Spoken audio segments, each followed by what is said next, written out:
Assalamualaikum warahmatullahi wabarakatuh. Perkenalkan, kami dari kelompok 2 kelas A akan mempresentasikan hasil diskusi kami terkait analisis putusan perkara nomor 17 garing KPPU strip I garing 2018 terkait dugaan pelanggaran pasal 22 Undang-Undang nomor 5 tahun 1999 terkait tender peningkatan jalan kampung Bakara Sabanyang pada Satuan Kerja Dinas Pekerjaan Umum dan Penataan Ruang Kabupaten Bantaeng APBD tahun anggaran 2016.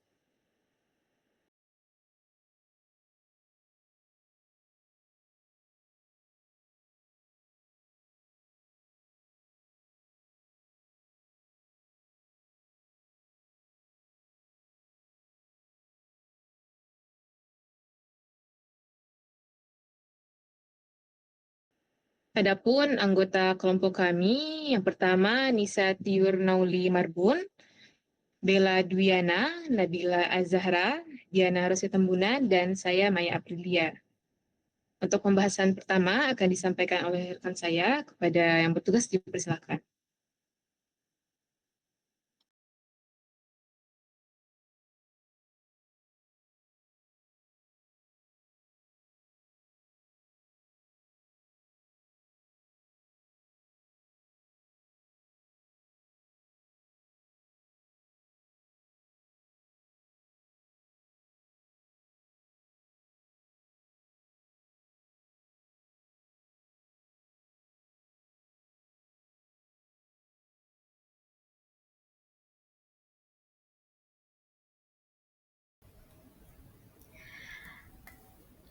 Baik, perkenalkan nama saya Bella Dwiana dengan NPM 22120111740 akan membacakan kronologi dugaan pelanggaran dalam putusan nomor 17 garing KPPU strip I garing 2018.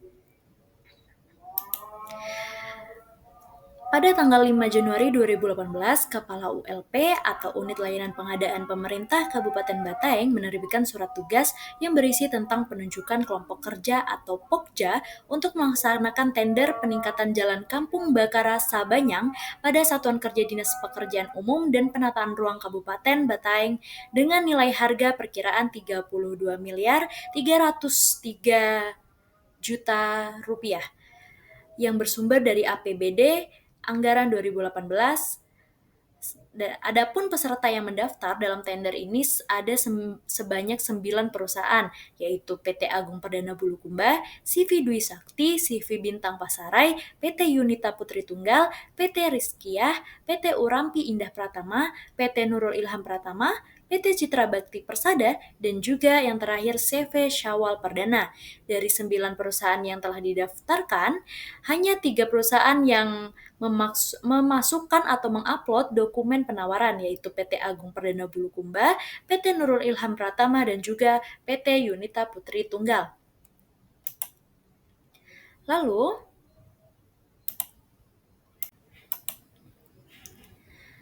dalam tahap evaluasi administrasi terhadap 3 peserta tersebut, Pokja menggugurkan 2 peserta, yakni PT Nurul Ilham Pratama dan PT Yunita Putri Tunggal, karena dokumen penawarannya tidak lengkap, yaitu tidak ada daftar personil dan juga peralatan utama. Selanjutnya, tahap evaluasi teknis, Pokja menilai 1 peserta yang lolos administrasi, yaitu PT Agung Perdana Bulukumba, yang juga sebagai peserta lulus evaluasi tahap evaluasi teknis. Selanjutnya, pada tahap evaluasi biaya, Pokja mengevaluasi harga penawaran dari 1 peserta yang lolos, yaitu PT Agung Perdana Bulukumba.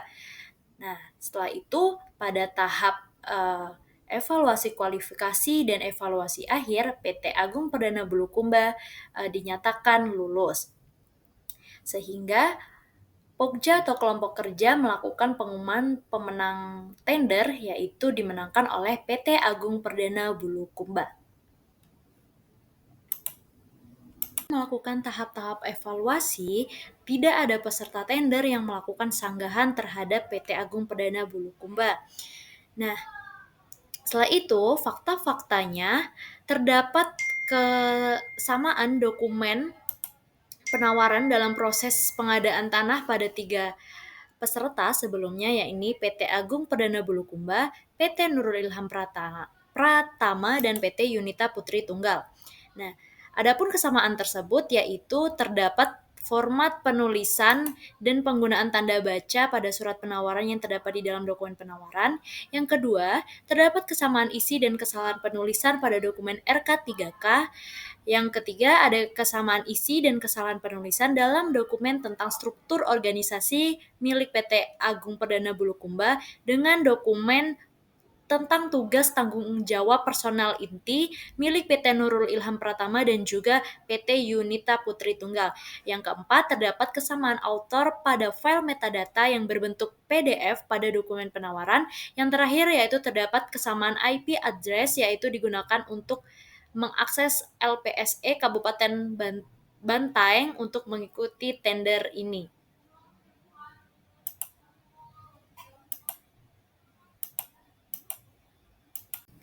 Nah, sebagaimana telah diuraikan di atas, bahwa pekerjaan tender peningkatan Jalan Kampung Bakara Sambanyang pada Satuan Kerja Dinas Pekerjaan Umum dan Penataan Ruang Kabupaten Bantaeng APBD tahun anggaran 2018 diduga telah melanggar Pasal 22 Undang-Undang Nomor 5 Tahun 1999 tentang praktek monopoli dan persaingan usaha tidak sehat.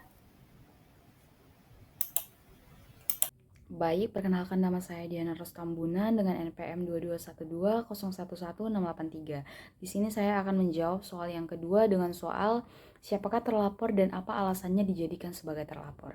Para terlapor dalam perkara ini adalah 3 perusahaan peserta tender. Yang pertama PT Agung Perdana Bulukumba sebagai terlapor 1, yang kedua ada PT Nurul Ilham Pratama sebagai terlapor 2, dan yang ketiga ada PT Yunita Putri Tunggal sebagai terlapor 3. Adapun yang menjadi alasan ketiganya dijadikan sebagai terlapor, yang pertama terlapor 1 PT Agung Perdana Bulukumba sebagai pemenang tender dalam hal ini diduga sebagai pihak yang diuntungkan yang mengatur pemenangan tender dengan mengajak terlapor 1, terlapor 2, dan terlapor 3 untuk bersekongkol. Yang kedua ada terlapor 2 yaitu PT Nurul Ilham Pratama dalam hal ini sebagai peserta tender, di mana terlapor 2 ini diduga bekerja sama dengan terlapor 1 dan dalam mengatur tender, di mana terlapor 2 sengaja membuat dokumen penawaran tidak lengkap agar gugur dan mendapatkan imbalan berupa dukungan, peralatan, atau subkontrak. Yang ketiga ada terlapor 3 yaitu PT Yunita Putri Tunggal, diduga bekerja sama dengan terlapor 1 dalam mengatur tender, di mana terlapor 3 sengaja membuat dokumen penawaran tidak lengkap agar gugur untuk menghindari negosiasi harga bagi terlapor 1 dan mendapat imbalan berupa dukungan peralatan subkontrak. Ketiga perusahaan ini dijadikan sebagai terlapor karena mereka adalah pelaku usaha yang diduga melakukan persekongkolan tender secara horizontal atau kerjasama antar pesaing untuk mengatur pemenang tender yang dibuktikan dengan adanya kesamaan dokumen penawaran yang disusun oleh orang dan perangkat yang sama. Hal ini menciptakan persaingan semu. Tujuan utamanya adalah untuk memastikan tender dimenangkan oleh terlapor 1 tanpa melalui proses negosiasi harga atau tawar-menawar yang ketat dengan panitia, sehingga dapat mengakibatkan penurunan harga yang besar. Yang ketiga adalah penjelasan pembuktian unsur pelanggaran Pasal 22 Undang-Undang Nomor 5 Tahun 99. Yang pertama itu adanya unsur terpenuhi yaitu pelaku usaha. Pelaku usaha yang dimaksud dalam hal ini adalah terlapor pertama yaitu PT Agung Perdana Bulukumba yang merupakan pemegang tender atau pemenangnya dengan kegiatan usahanya di bidang perencanaan atau pemborongan, konsultan, pengangkutan, perdagangan umum, leveransi, grosir, dealer, distributor, supplier, komisioner, peragenan, industri, eksploitasi hutan, pengolahan kayu, dan di bidang jasa, lalu ada perawatan gedung, pertamanan, percetakan, perbengkelan umum, perkebunan, perhutanan, pertanian, perikanan, dan lingkungan hidup. Nah, dalam hal ini pemenang tender ini sebagai penguasaan pekerjaan peningkatan Jalan Kampung Bakara Sabayang pada Satuan Kerja Dinas Pekerjaan Umum dan Penataan Ruang Kabupaten Bantaeng APBD tahun anggaran 2018. Kemudian yang kedua adanya unsur pelaku usaha lain dan atau pihak lain yang terkait dengan pelaku usaha lain. Dalam hal ini ada pelaku usahanya sebagai terlapor 2 dan 3 yakni PT Nurul Ilham Pratama yang kegiatan usahanya itu di bidang pengangkutan darat, pompa bensin atau SPBU, perindustrian, pertanian, jasa perdagangan, pembangunan, percetakan, perbengkelan. Kemudian ada juga yang sebagai terlapor ketiga yakni PT Yunita Putri Tunggal dengan usaha di bidang perdagangan, pembangunan, perindustrian, pertanian, perbengkelan, percetakan, dan di bidang jasa. Keduanya ini juga merupakan salah satu peserta tender dari 9 tender yang terdaftar. Lalu ada unsur yang terpenuhi selanjutnya adalah unsur bersekongkol. Dalam hal ini telah terjadi persekongkolan horizontal yang dilakukan oleh terlapor 1, 2, dan 3. Dengan terbukti adanya kerjasama dalam penyusunan dokumen penawaran, adanya kesamaan isi dan kesalahan penulisan dalam dokumen RK3K, adanya tindakan melakukan penyesuaian dokumen penawaran, adanya tindakan membandingkan dokumen sebelum penyerahan atau upload, dan terjadinya persaingan semu antara terlapor 1, 2, dan terlapor 3 dalam mengikuti tender. Dalam hal ini juga telah terpenuhinya unsur sebagaimana yang tertuang di dalam Peraturan Komisi Nomor 2 Tahun 2010 tentang adanya larangan persekongkolan. Persekongkolan horizontal ini secara definisi adalah persekongkolan yang terjadi antara pelaku usaha atau penyedia barang dan atau jasa dengan sesama pelaku usaha atau penyedia barang atau dan jasa pesaingnya. Sebagaimana kita lihat di tabel ini adanya kesamaan dan kesalahan dari surat penawaran antara terlapor 1, 2, dan 3. Yang selanjutnya ada unsur mengatur dan atau menemukan pemenang tender. Dalam hal ini dilakukan oleh terlapor 1, 2, dan 3 dengan merupakan serangkaian tindakan yang dilakukan dalam rangka mengatur terlapor 1 sebagai pemenang tender. Selain itu, penyusunan dokumen penawaran terlapor 2 dan 3 diatur agar tidak lengkap, sehingga terlapor 2 dan 3 tidak lulus evaluasi. Selain itu, ada keikutsertaan terlapor 2 dan terlapor 3 sebagai pendamping terlapor 1 yang dimaksudkan untuk menghindari negosiasi harga penawaran antara terlapor 1 dengan panitia. Berikut ada buktinya terkait nama-nama PT beserta dengan penawaran awal, kelengkapan dokumennya, dan hasil evaluasinya. Yang selanjutnya adalah unsur dapat mengakibatkan terjadinya usaha tidak sehat. Ini adalah unsur yang terakhir yang terpenuhi oleh PT-PT yang dilakukan sebagaimana yang saya sebutkan tadi antara PT Bulukumba, Agung Perdana Bulukumba, Nurul Ilham Pratama, dan PT Yunita Putri Tunggal, yakni melakukan persekongkolan horizontal dengan tindakan yang tidak jujur atau melawan perbuatan hukum atau menghambat persaingan usaha yang mengakibatkan adanya persaingan usaha tidak sehat. Lingkup pasar bersangkutan dan bentuk persekongkolan tender. Lingkup pasar bersangkutan dalam kasus ini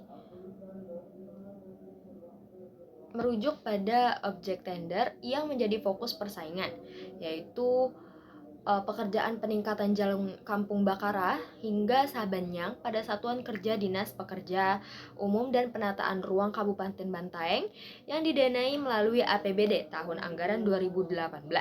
Dalam konteks pasal 22 Undang-Undang Nomor 5 Tahun 1999, pasar bersangkutan ditentukan berdasarkan pasar produk dan pasar geografis. Pasar produk yakni jenis pekerjaan atau jasa yang ditenderkan, kemudian pasar geografis yakni lokasi atau wilayah tempat pekerjaan tersebut dilaksanakan, yaitu di Kabupaten Bantaeng, Sulawesi Selatan. Dengan demikian, pasar bersangkutan secara spesifik adalah pasar jasa konstruksi peningkatan jalan di wilayah Kabupaten Bantaeng untuk proyek APBD 2018. Karena tender bersifat spesifik dan tidak dapat disubstitusi oleh pekerjaan lain dengan skala dan lokasi berbeda, maka ruang lingkup pasarnya sangat terbatas pada proyek tersebut. Kemudian bentuk persekongkolan tender. Nah, dalam hal ini, Majelis Komisi KPPU menemukan adanya persekongkolan horizontal, yaitu kerjasama antara sesama pelaku usaha yang menjadi peserta tender. 3 perusahaan yang terlibat adalah PT Agung Perdana Bulukumba, PT Nurul Ilham Pratama, PT Yunita Tunggal. Bentuk persekongkolan terjadi melalui beberapa modus. Yang pertama, kerjasama dalam penyusunan dokumen penawaran, di mana dokumen milik PT Agung Perdana Bulukumba digunakan sebagai acuan untuk menyusun dokumen 2 peserta lainnya. Hal ini dibuktikan dengan kesamaan format, kesalahan pengetikan, metadata file, serta penggunaan alamat IP dan perangkat komputer yang sama untuk mengunggah dokumen penawaran. Yang kedua, tindakan penyesuaian dan pembandingan dokumen antar peserta sebelum pengunggahan yang menunjukkan tidak adanya kompetisi nyata atau persaingan semu di antara mereka. Kesepakatan agar 2 peserta terlapor kedua dan ketiga mengalah atau secara sengaja tidak melengkapi dokumen agar gugur dalam evaluasi dengan tujuan memenangkan PT Agung Perdana Bulukumba tanpa perlu negosiasi harga. Adanya motif saling menguntungkan, di mana PT Agung Perdana Bulukumba terhindar dari penurunan harga akibat negosiasi, sementara 2 peserta lainnya memperoleh dukungan peralatan dan bantuan penyusunan dokumen untuk tender lain. Dengan demikian, lingkup pasar bersangkutan dalam perkara ini terbatas pada proyek jasa konstruksi peningkatan jalan di Kabupaten Bantaeng tahun anggaran 2018. Sedangkan bentuk persekongkolannya adalah persekongkolan horizontal antara peserta tender untuk mengatur hasil lelang sehingga PT Agung Perdana Bulukumba ditetapkan sebagai pemenang. Tindakan ini terbukti melanggar pasal 22 Undang-Undang Nomor 5 Tahun 1999 karena menciptakan persaingan usaha tidak sehat dan meniadakan kompetisi yang seharusnya terjadi dalam proses tender.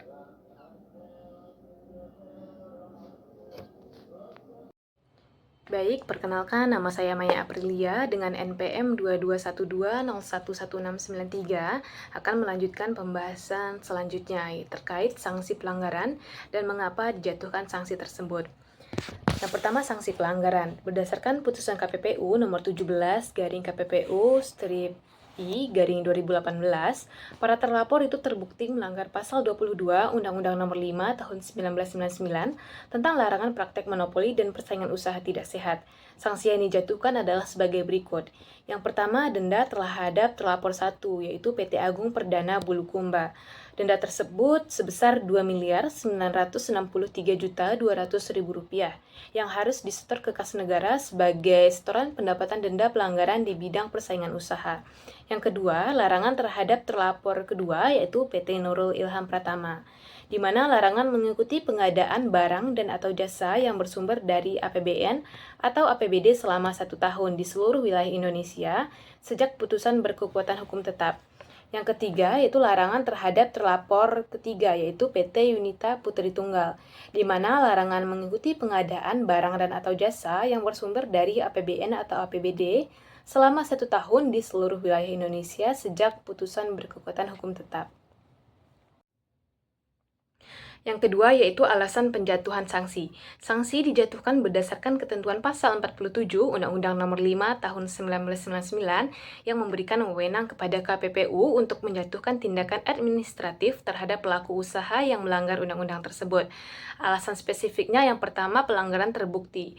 Nah, para terlapor itu terbukti melakukan persekongkolan horizontal dalam tender peningkatan jalan Kampung Bakara Sabanyang, termasuk kerjasama dalam penyusunan dokumen penawaran, penyusunan penyesuaian dokumen, perbandingan sebelum penyerahan, dan penciptaan persaingan semu yang mengakibatkan persaingan usaha tidak sehat. Yang kedua, tujuan sanksi.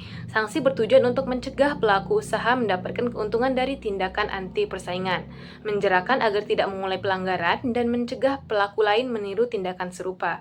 Denda dihitung berdasarkan nilai tender yang dimenangkan dengan asumsi margin keuntungan 15% dan pengurangan PPh. Sedangkan larangan diberikan untuk membatasi partisipasi dalam pengadaan pemerintah guna memastikan persaingan yang sehat.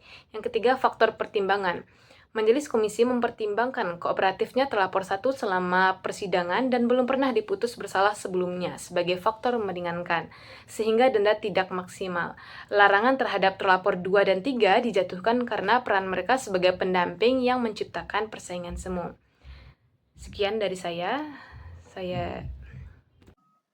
Demikianlah hasil diskusi kami. Mohon maaf jika ada kesalahan. Kami sudahi dengan wassalamualaikum warahmatullahi wabarakatuh.